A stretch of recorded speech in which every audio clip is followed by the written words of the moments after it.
The pounding on the heavy oak door was not just a sound. It was a physical blow that shook the entire frame of the house. Dust motes danced in the shafts of light coming through the bare windows. There were no curtains left to hide behind. Sarah sat in the center of the living room floor, her knees pulled up to her chest, staring at the vibrations of the wood with a hollow kind of fascination. "Open up. This is the sheriff's department. We have a warrant for eviction."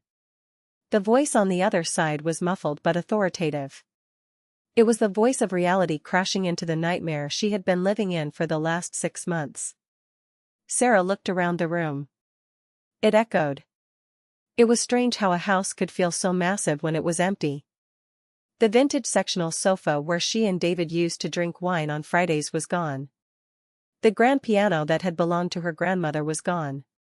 The paintings, the electronics, even the expensive rugs, all converted into numbers, transferred into an account that was now flashing 0. She squeezed her eyes shut, trying to block out the noise of the battering ram hitting the lock. In the darkness behind her eyelids, she didn't see the angry deputies. She saw David. She saw his face from that rainy Tuesday afternoon 6 months ago. It had started with a cough. Just a dry, persistent cough that he tried to hide behind his hand during dinner. Sarah remembered the moment with perfect clarity. He had dropped his fork. It clattered against the china plate, a sharp sound that cut through their quiet evening. When he looked up, there was blood on his lips. Not much. Just a smudge of crimson that looked violently bright against his pale skin. "David," she had whispered, reaching across the table.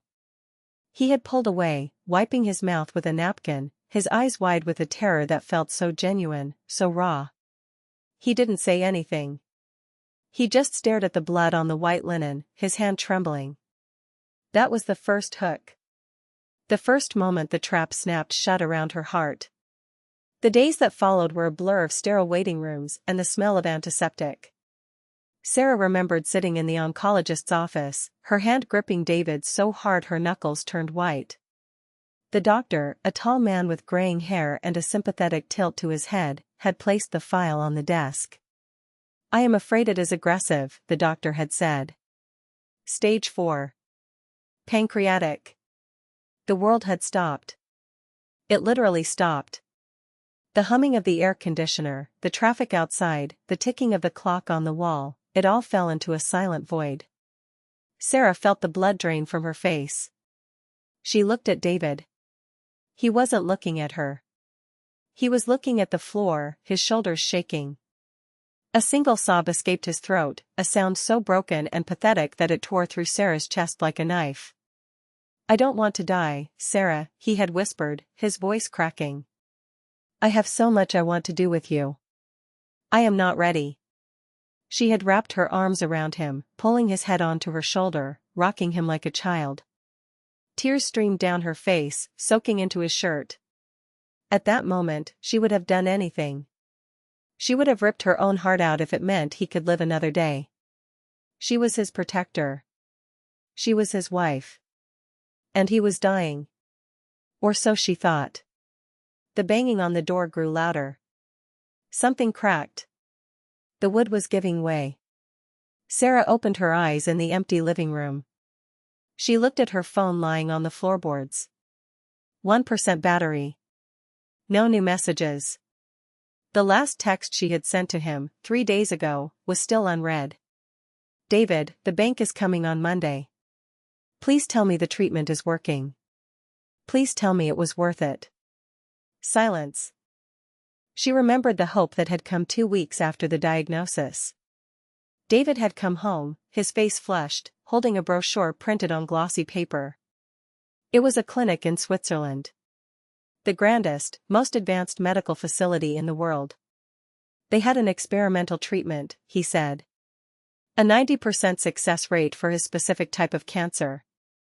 "It is a miracle, Sarah," he had said, pacing the room, his energy manic. "But the cost? God, the cost is impossible. Insurance won't cover it because it is out of network and experimental." "How much?" she had asked. He stopped pacing. He looked at her with those soulful, tear-filled eyes. $400,000 for the first round. And then, maybe more. Sarah didn't hesitate. Not for a second. She looked at their house. The house they had spent 5 years renovating. The house that was their sanctuary. She looked at her reflection in the hallway mirror and saw a woman who was willing to burn down the world to save the man she loved.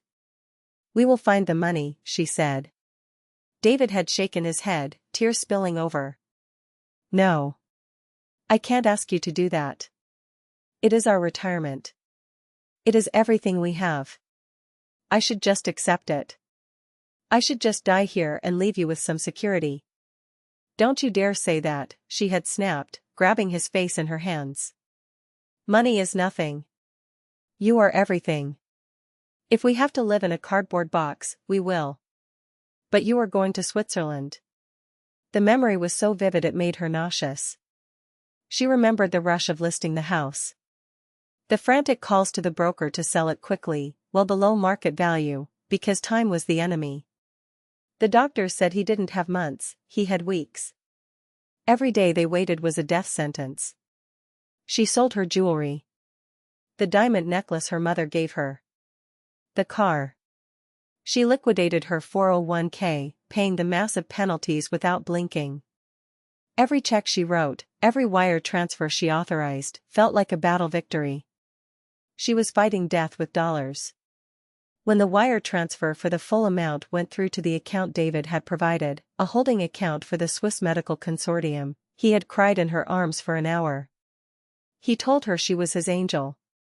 He told her she had saved his life. He left for Zurich 2 months ago. "I can't have you there, Sarah," he had said, looking frail and pale at the airport. "The treatment involves isolation. Your immune system, any germs you bring in could kill me. Stay here. Pack up the house. When I am better, I will come back for you. Or you will come to me. Ideally, we will start fresh." She had kissed him goodbye at the security gate, watching his slumped figure disappear into the crowd. She felt a profound sense of purpose. She was the wife who saved her husband. She was the hero of this tragedy. The front door splintered with a deafening crash.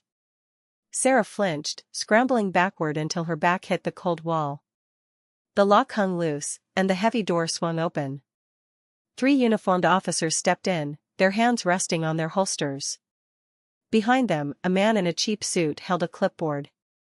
"Sarah Jenkins?" the man in the suit asked, stepping over the debris of the doorframe. "Yes," she whispered. "You have been given 3 notices of foreclosure and eviction. The bank now owns this property. You have 5 minutes to vacate the premises before we escort you out for trespassing." "I have nowhere to go," she said, her voice trembling. "My husband, he is sick. He is in Switzerland. I sent all the money for his treatment." The officer looked at her with a mix of pity and boredom. He had heard every story in the book. "Ma'am, the bank hasn't received a mortgage payment in 6 months. The title was signed over as collateral for the emergency loans you took out. It is done. You need to leave." Sarah stood up. Her legs felt like jelly. She grabbed her purse and the nearly dead phone. She walked toward the door, passing the strangers who were now the owners of her memories. She stepped out onto the porch. The sun was blindingly bright, cruel in its cheerfulness. The neighbors were watching. Mrs. Higgins from across the street was peering through her blinds. A moving truck was already backing into the driveway to clear out whatever trash was left. Sarah sat on the curb, the cold concrete biting into her jeans. She looked at her phone again. She needed to hear his voice. She needed him to tell her that the treatment was working, that he was getting stronger, that this sacrifice was not in vain. She dialed his number for the 100th time that week. The call went straight to voicemail. But then, a notification popped up on her screen. It wasn't a text. It was an email alert from their joint cloud account. An automatic backup. "Your photos have been synced." Sarah frowned. David's phone was synced to hers, but he had said he wouldn't be using it in the clinic. He said electronics were forbidden in the isolation ward. Her thumb hovered over the notification. A strange, cold feeling washed over her, colder than the wind blowing through her thin shirt. Why were there new photos? She tapped the screen. The image loaded slowly on the poor data connection. It wasn't a hospital room. It wasn't a sterile white bed. It was blue. Bright, impossible blue. Sarah brought the phone closer to her face, her breath hitching in her throat. The photo showed a view from a balcony. A white stone railing, a table set with exotic fruits and a bottle of expensive champagne. And beyond it, the sparkling expanse of the Mediterranean Sea. But it was the figure in the corner of the frame that made Sarah's heart stop beating. It was David. He wasn't pale. He wasn't frail. He was tanned, shirtless, wearing sunglasses, and laughing. And he wasn't alone.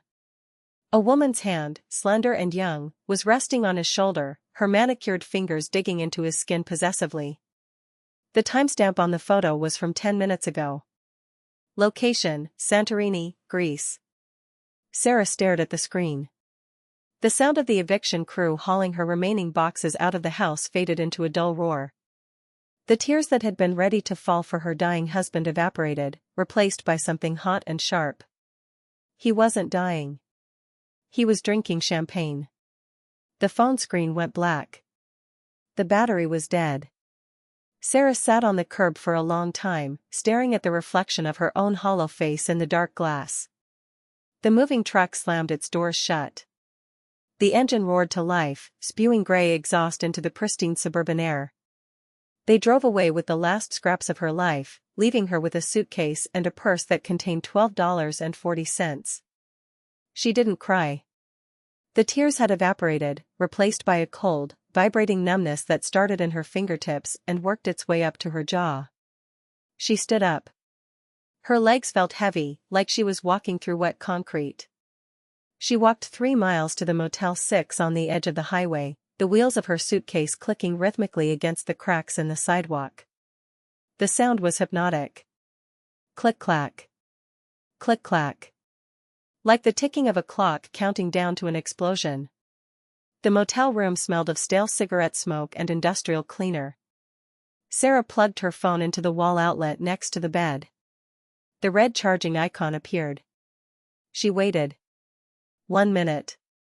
2 minutes. When the screen lit up, her finger hovered over the photo gallery. She needed to see it again.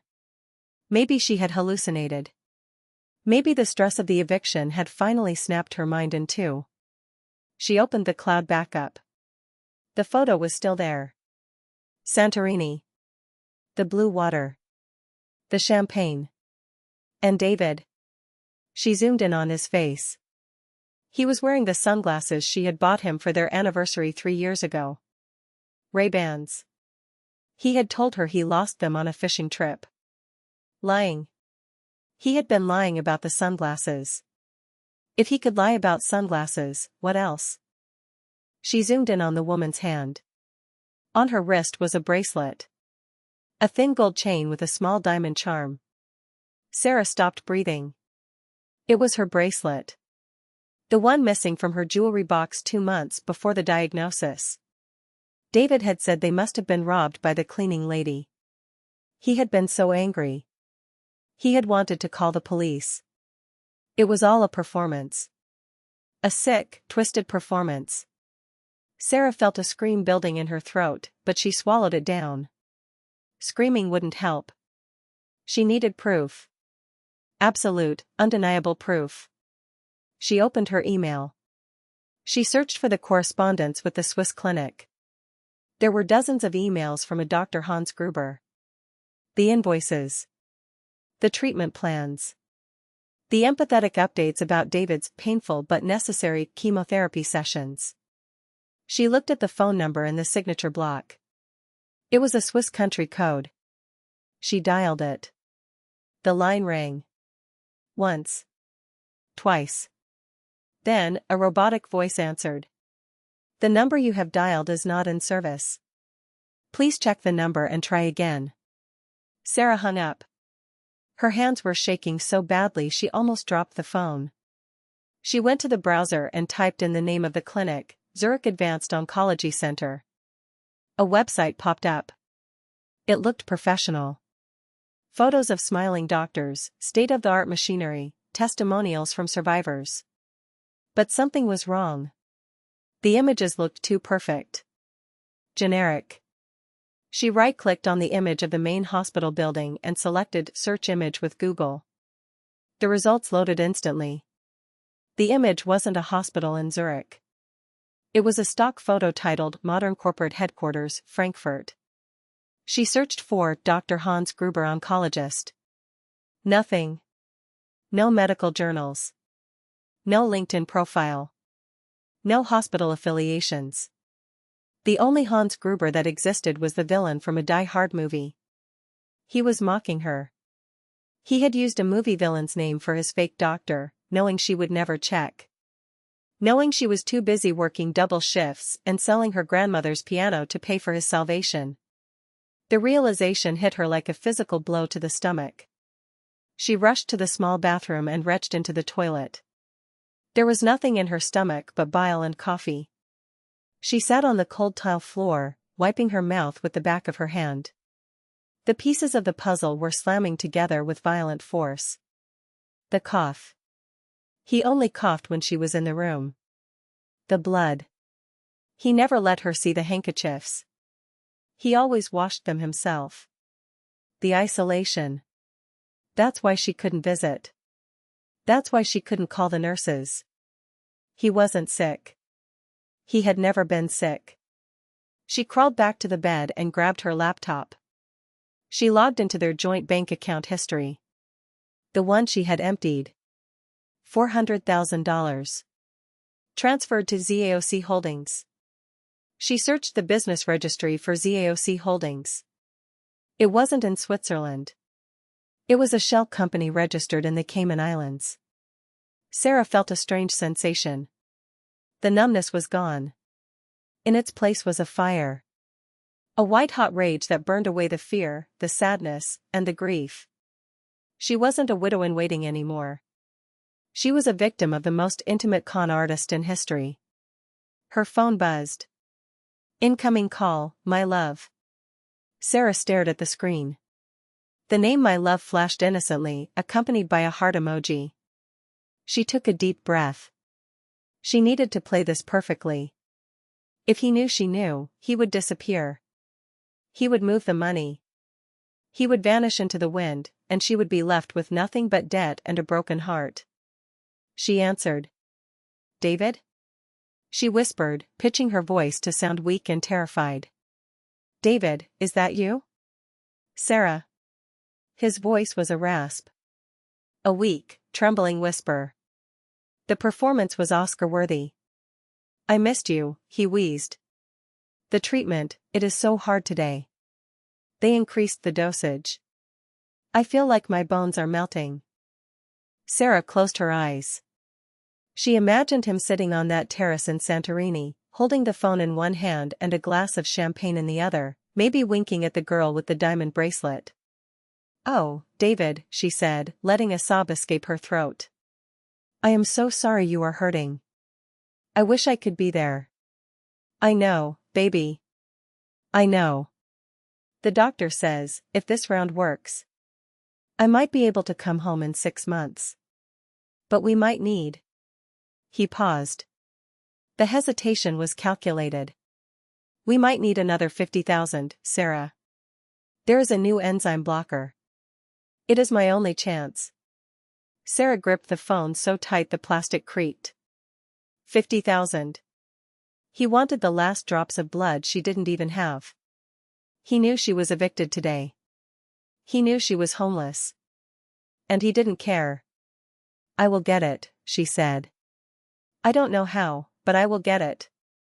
I sold the house today, David. The bank took it. There was a silence on the line. For a second, she thought he might show a flicker of humanity. Oh, Sarah. I am so sorry. That house, we loved that house. But, it is just a building, right? My life is what matters. Yes, she said. Your life is what matters. I have to go, he whispered. The nurse is coming. I love you. Transfer the money to the same account as soon as you can. Every hour counts. He hung up. Sarah lowered the phone. She looked at the blank screen. Every hour counts, she repeated to the empty room. She stood up and walked to the mirror. The woman staring back at her looked different than the one who had sat on the curb an hour ago. Her eyes were dry. Her jaw was set. She opened her laptop again. She didn't go to the bank website. She went to a forum she had stumbled upon years ago. A forum for people who solved problems that the law couldn't touch.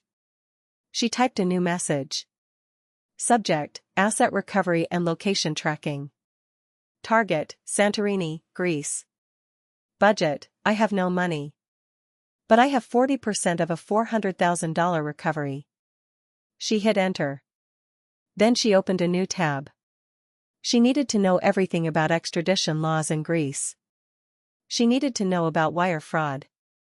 But most of all, she needed a plane ticket. She looked at her credit card. Maxed out. She looked at her wedding ring. A simple gold band with a small solitaire diamond. It was the only thing of value she had left. She took it off. She held it up to the flickering light of the motel lamp. It represented 10 years of lies. Tomorrow morning, the pawn shop opened at 9 a.m. Sarah lay down on the lumpy mattress, fully clothed. She didn't sleep. She stared at the ceiling, listening to the trucks rumble by on the highway, plotting the destruction of the man she had once promised to love until death did them part. Death was still part of the plan. But it wasn't going to be hers. The flight to Athens was 17 hours of turbulence and crying babies. The ferry ride to Santorini was another 4. Sarah didn't sleep. She didn't eat. She drank 3 cups of black coffee and stared at the horizon, her hand clutching the strap of her bag. Inside, there was a digital voice recorder she had bought at an airport kiosk. She had pawned the wedding ring. It brought in $600. Just enough for a one-way ticket and a cheap hostel room. Santorini was blindingly white. The buildings tumbled down the cliffs like sugar cubes, overlooking a sea that was so blue it looked fake. Tourists were everywhere, taking selfies, laughing, holding hands. Sarah walked through them like a ghost. She was wearing the same clothes she had been evicted in. Her hair was pulled back in a messy bun. She looked like a woman who had lost everything, because she was. She didn't need a detective to find the villa. The photo David had uploaded was distinct. The railing. The specific angle of the volcano in the distance. And the forum user, a guy named Zero Trace, had sent her a coordinate based on the metadata she managed to scrape before David's phone went offline again. It was on the northern tip of OIA.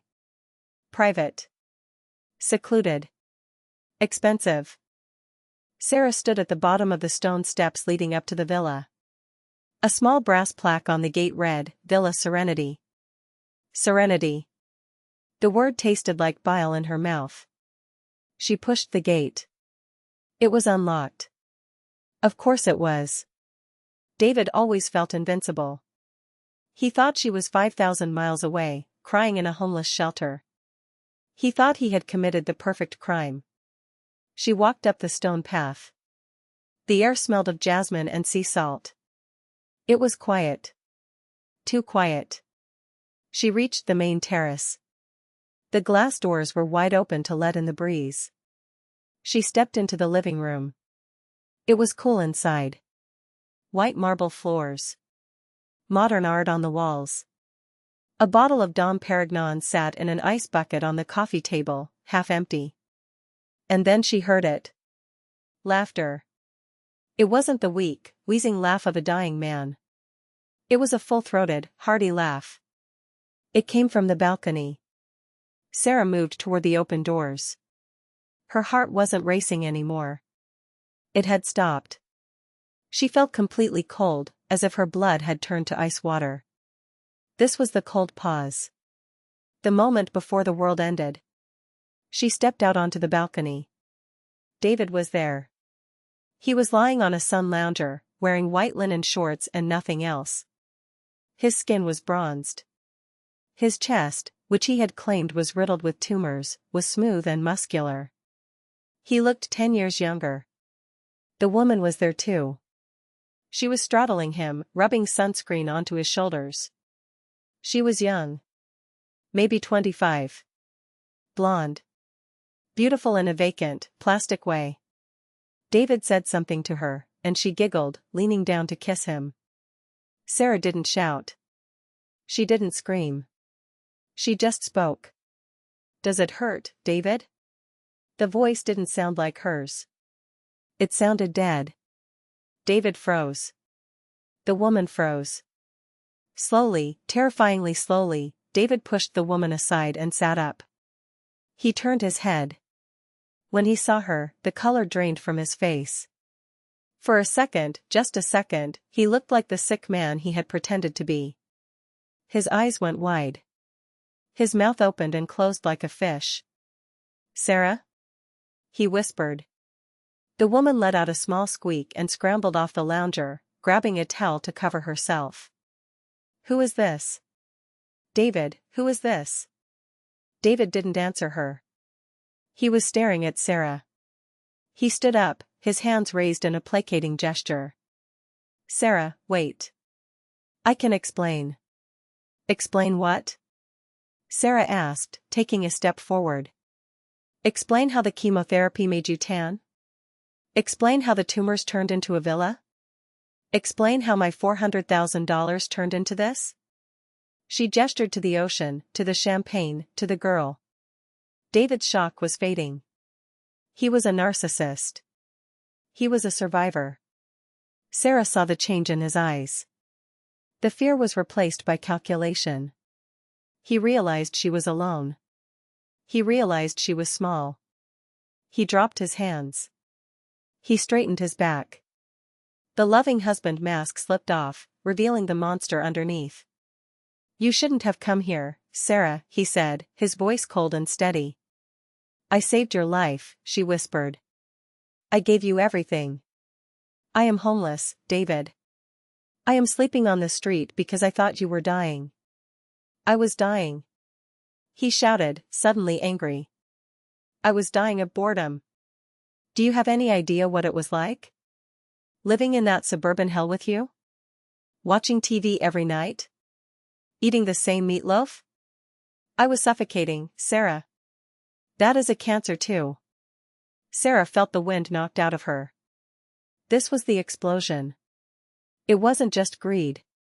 It was hate. He had hated their life so much he was willing to destroy her to escape it. "So you invented a disease?" she asked, her voice trembling. "You let me sell my grandmother's piano? You let me go into debt? You watched me cry myself to sleep every night, terrified of losing you, and you were laughing?" "I didn't want to hurt you," David said, shrugging his shoulders as if it were a minor inconvenience. "I just needed a clean break. And I needed the capital to start over. You would have never given me the money if I just asked for a divorce. You would have fought for half. This way. I got it all. And you got to be the hero. Isn't that what you always wanted? To be the good, supportive wife?" He took a sip of his champagne. The casual cruelty of the action made Sarah dizzy. "Go home, Sarah," he said, turning his back on her. "Go back to America. You are young. You will rebuild. Leave us alone." The woman on the lounger looked at Sarah with pity. That was the final straw. The pity of a mistress who was wearing a bracelet bought with Sarah's retirement fund. Sarah reached into her bag. David tensed, perhaps expecting a gun. But she pulled out the small black recorder. The red light was steady. Recording. She held it up. "I am not going home, David. And neither are you." David looked at the device. Then he laughed. A cruel, barking sound. "What is that? You think the Greek police care about a domestic dispute? You think they care about some American money drama? Possession is 9/10 of the law, Sarah. The money is in an offshore trust. The house is in a shell company's name. You have nothing. You are nobody. He stepped closer to her, looming over her. He was bigger than her. Stronger. Give me the recorder, Sarah. Don't make this ugly. He reached for it. Sarah stepped back, bumping into the stone railing of the balcony. It was a 200-foot drop to the rocks below. I sent the audio, she lied. It uploads to the cloud automatically. David stopped. His eyes narrowed. You are lying. You don't know how to do that. You are tech illiterate. That is how I got away with it in the first place. He lunged. It happened fast. Violent and clumsy. He grabbed her wrist, twisting it hard. Sarah screamed, dropping the recorder. It skittered across the stone floor. David kicked it away and shoved her hard against the railing. You ruin everything. He screamed, his face inches from hers, spitting with rage. Why couldn't you just let me be happy? Why did you have to follow me? He pressed his forearm against her throat. Sarah couldn't breathe. The blue sky above her started to turn black. She clawed at his arm, but he was too strong. The sick man was strangling her with the strength of a person who had never spent a day in chemotherapy. David! Stop! The woman screamed from behind him. You are killing her. Shut up! David roared, not looking back. Sarah's vision blurred. The edges of her world were darkening. She looked into his eyes and saw absolutely nothing. No love. No regret. Just pure, unadulterated selfishness. She realized then that she wasn't going to get her money back. She wasn't going to get justice in a court. She was going to die on a balcony in Greece, murdered by the husband she had bankrupted herself to save. Unless she stopped playing by the rules of the wife. Sarah's hand flailed and hit something on the railing. A heavy ceramic pot with a decorative cactus. She didn't think. She didn't plan. She grabbed the rough clay with her last ounce of strength. She swung it. The pot shattered against the side of David's head with a sickening crunch. His grip loosened instantly. His eyes rolled back. He stumbled sideways, his balance gone. He flailed, reaching for the railing, reaching for her. But he missed. He tipped over the low stone wall. There was no scream.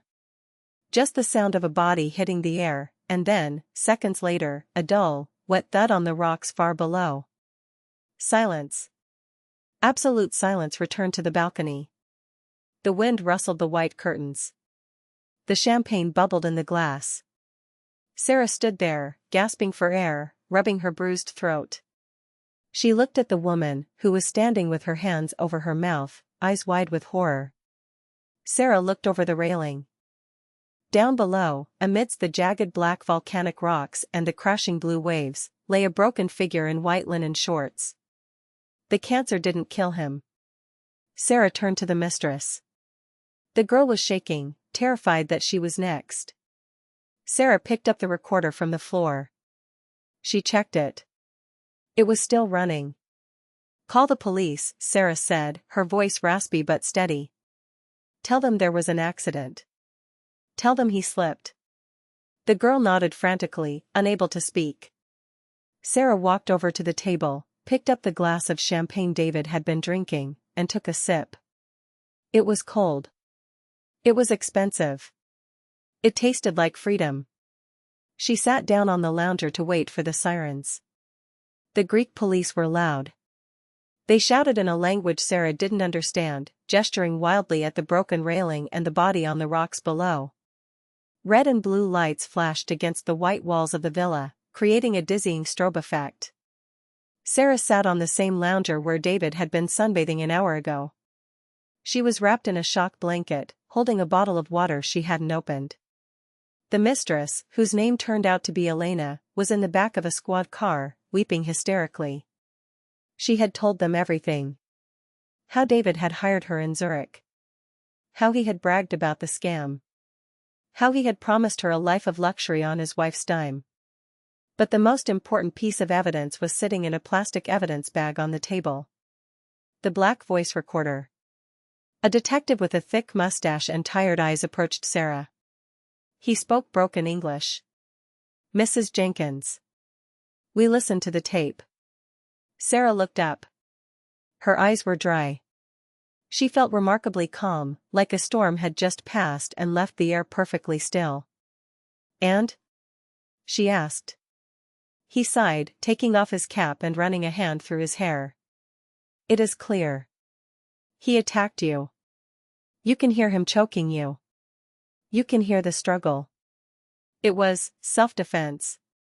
He looked at the bruise forming on her neck, dark and ugly against her pale skin. "We will need you to stay in Santorini for a few days for the paperwork. But you are not under arrest. It was an accident caused by a violent assault." "Thank you," she whispered. The next 3 days were a blur of lawyers, consulate officials, and endless forms. But Sarah was not the same woman who had arrived on the ferry with $12 in her pocket. She was focused. She was cold. She was efficient. With David dead, the shell companies he had created began to unravel. Because he hadn't trusted anyone, he hadn't set up a contingency plan. He was the sole signatory. And as his legal widow, Sarah was the sole beneficiary. She sat in the office of a high-end Athens attorney she had hired on contingency. He pushed a stack of documents across the mahogany desk. "It is complicated, Mrs. Jenkins," the lawyer said, adjusting his glasses. "The money was moved through 3 different jurisdictions. Cayman Islands, Switzerland, and finally, a private bank here in Greece." "Did he spend it all?" Sarah asked, bracing herself for the answer. She expected 0. She expected to go home to a life of debt repayment. The lawyer smiled. A small, tight smile. "Actually, no. Your husband was frugal. He bought the villa for cash, yes. But the remaining funds? He invested them. High-risk tech stocks. Crypto. Things that have done very well in the last 6 months." Sarah blinked. "How much?" The lawyer turned the final page of the ledger. "After selling the villa and liquidating the portfolio, minus my fees and the repatriation taxes, you are looking at approximately $1.2 million. The room went silent. The only sound was the ticking of a grandfather clock in the corner. 1.2 million. It was 3 times what she had lost. He turned her life savings into a fortune while pretending to die. The irony was so heavy it almost made her laugh. But she didn't laugh. She just nodded, picked up the pen, and signed the release forms. 2 weeks later, Sarah landed at JFK International Airport. It was raining in New York. The sky was gray and miserable, matching the mood of the commuters rushing for taxis. But Sarah didn't mind the rain. She stepped out of the terminal, wearing a new trench coat and sunglasses. She didn't take a bus. She didn't call an Uber. A black town car was waiting at the curb. The driver stepped out and opened the door for her. "Where to, ma'am?" he asked. Sarah looked at the city skyline. She thought about her old house. The one with the garden she had planted. The one where she had nursed a fake cancer patient. She could buy it back. It was still on the market. She could buy it back and pretend none of this had ever happened. She could reclaim her old life. "No," she said softly. She reached into her purse and pulled out a business card she had picked up that morning. It was for a luxury apartment complex in Manhattan, overlooking Central Park. No gardens to weed. No fences to mend. Just a view of the world from the top. "Take me to the Steinway Hall on 6th Avenue, she said. The driver blinked. "The piano store?" "Yes," Sarah said, a genuine smile finally touching her lips. "My grandmother had a piano. I sold it to save a man who didn't exist. I think it is time I bought it back." And maybe, a few lessons. She leaned back in the leather seat as the car pulled into traffic. She watched the rain streak against the window, washing away the dirt of the city. She wasn't a victim. She wasn't a widow. She was a woman who had walked through fire and come out holding the match. The car accelerated, merging onto the highway, leaving the past in the rearview mirror where it belonged. Sarah closed her eyes and listened to the hum of the engine. It sounded like music.